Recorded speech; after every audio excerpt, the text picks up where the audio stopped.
গুলশানে চাঁদাবাজির ঘটনায় গ্রেফতারকৃত জানে আলম অপু গ্রেফতার হওয়ার আগে একটি ভিডিও করে গেছেন। এমন একটি ভিডিও সোশ্যাল মিডিয়ায় ভাইরাল, এবং যাতে একজন উপদেষ্টার নাম বলেছেন। তিনি উপদেষ্টা হলেন আসিফ মাহমুদ ভুইয়া সচিব।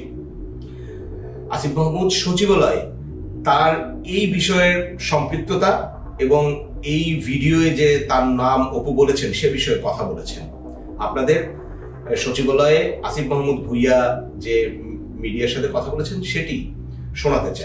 এই বিষয়টা এখনো তদন্ত চলছে, যেহেতু ইনভেস্টিগেশন চলছে, এটা নিয়ে মন্তব্য করাটা উচিত না। তারপর যেহেতু আমার নাম স্পেসিফিকলি সেখানে এসেছে এবং এই নামটা আসার পরে আমি একরকম অবাকই হই।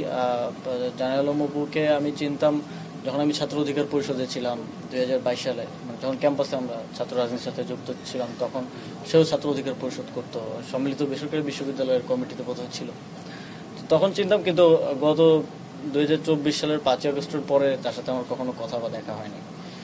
এবং এই ধরনের একটা ক্লেম আসার পরে তারপরে আমরা আবার আরেক জায়গা থেকে জানতে পারলাম, আজকেও কিছুক্ষণ আগেও আমি ক্যাবিনেট থেকে বের হয়ে দেখলাম যে একজন সংবাদ সম্মেলন করেছেন তার স্ত্রী পরিচয়ে।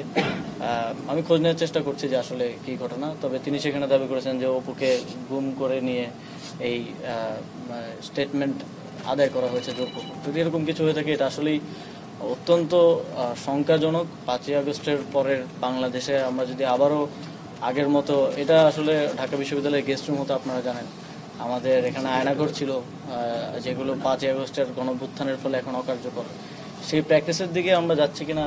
এই ভিডিও নিয়ে বিভিন্ন ধরনের মতামত রয়েছে। জানে আলম অপুর স্ত্রীও একটি সংবাদ সম্মেলন করেছেন, তবে এ নিয়ে ধোঁয়াশা কাটছেই না।